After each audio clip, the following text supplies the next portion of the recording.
Hello, good morning. I'm Ronald Castro Jr., a level 1 BSN student from Foundation University. So for today's video, I'm going to make the aseptic technique and the preparation of culture media.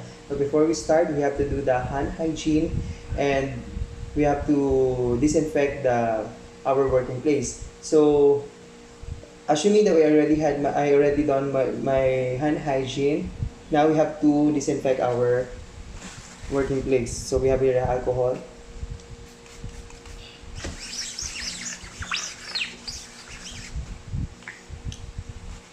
So we're done disinfecting our working place. Now we have to gather the materials that we're going to use for our procedure.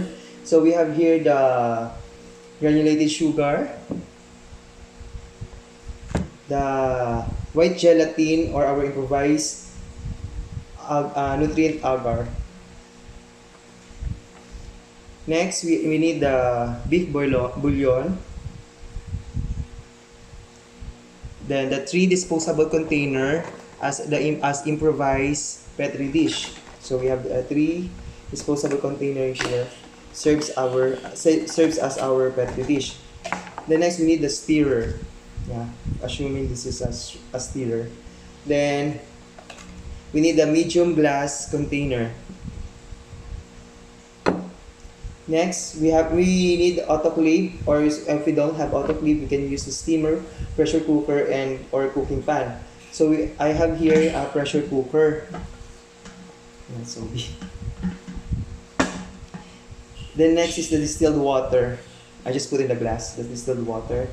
Then we need the ziplock, aluminum foil. Aluminum foil.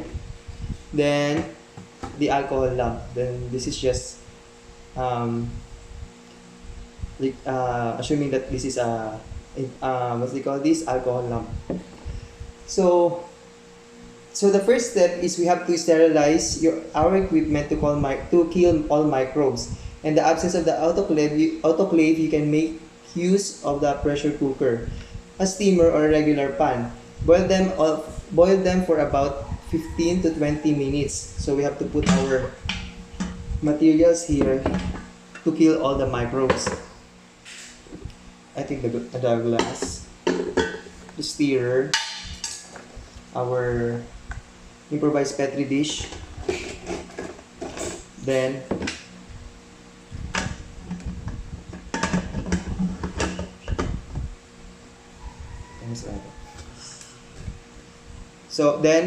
we need to sterilize those materials for about 15 to 20 minutes. So assuming 15 or 20 minutes already done, now we need to heat the beef broth or dissolve the half of beef bouillon cube to 300 ml distilled water. Use a cooking pot if 500 ml beaker is not available. Dissolve the cube by stirring and applying heat, and make it sure that overheating is not done. So we need to get a pot, and then we have to put the half of the bouillon here. So assuming we just half the bouillon to we cut the bouillon to half. Then put a 300 ml of distilled water. Then you have to cook the bouillon, boil the bouillon into low fire or slow cooking. So we have to stir it while it's cooking.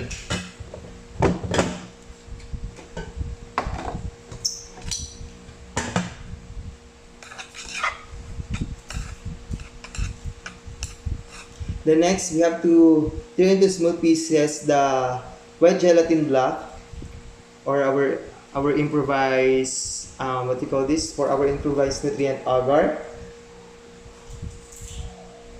and weigh about 3 grams of these and pour into the broth. Then you have to prepare. Heat it again and stir it consistently to mix the media. An amount of the gelatin is necessary for better consistency of the media. Put 2 teaspoons of sugar to the mixture and stop heating if the stirring when the entire agar is dissolved.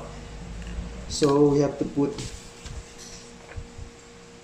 gelatin block, 3 grams. Then you have to keep stir it and add 2 teaspoon of sugar.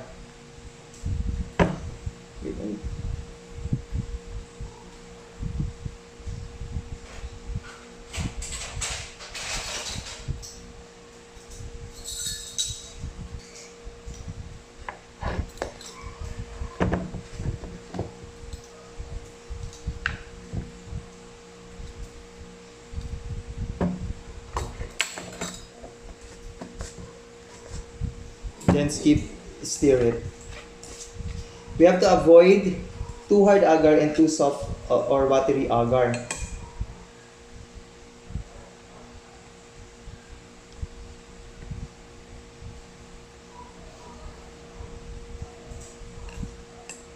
Then next we have to put next is we have to place the culture media in a glass container and cover it with aluminum foil. Make sure to seal it tightly. So where's our glass container?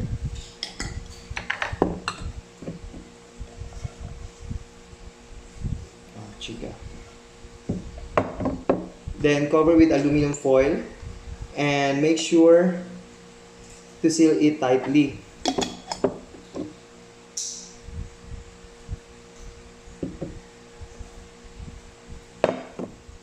So next is we have to place the media into autoclave or heat steam and set it for 15 to 20 minutes. Arrange properly and carefully to avoid spilling of the media after the sterilization. In the absence of autoclave, you can use the pressure cooker or steamer on a regular pan. Sterilize it by boiling for about 15 to 20 minutes. So since we don't have autoclave, we're just going to use the pressure cooker. Then put the prepared media here and boil it for about 15 to 20 minutes.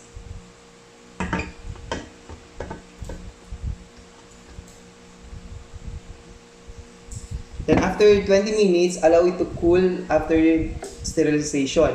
Carefully remove the media from the pan, being cautious not to spill it. Open the plates or burn yourself. When it's time to remove the instrument, use tongue and let it cool for 3 to 5 minutes. So we need the tongue.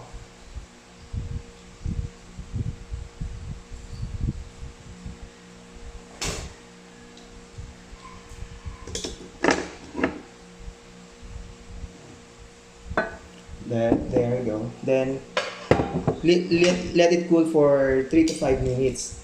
Then next is after 5 minutes, gently remove the aluminum foil and heat the opening of your container using alcohol lamp.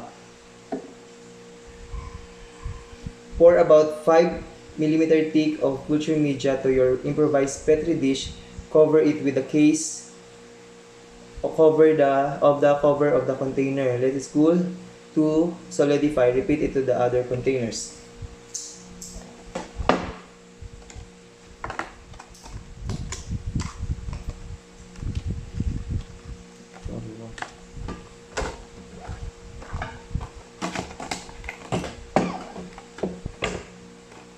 So we have to pour 500 mm thick of culture media in every improvised petri dish.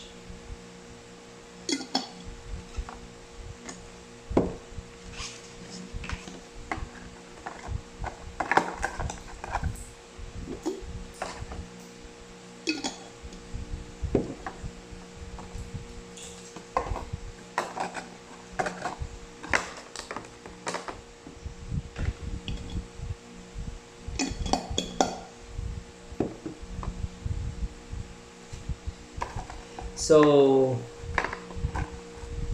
note if consistency is too hard and too watery, repeat the procedure if it's too hard or watery.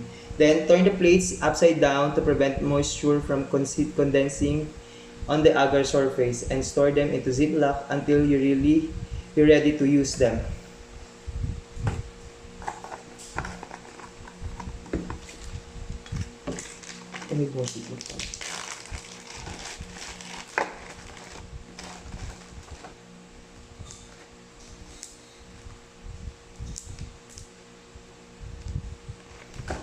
For example, like this. Then remove the media and set it aside for the culture procedure. To avoid contamination, avoid opening the media. Both the instruments and the media are sterile. To maintain the cool, solidified, and sterile medium, place it to the refrigerator and you will use this for laboratory too. So we can put this into a refrigerator and will be used on the second lab. So that's all. Thank you.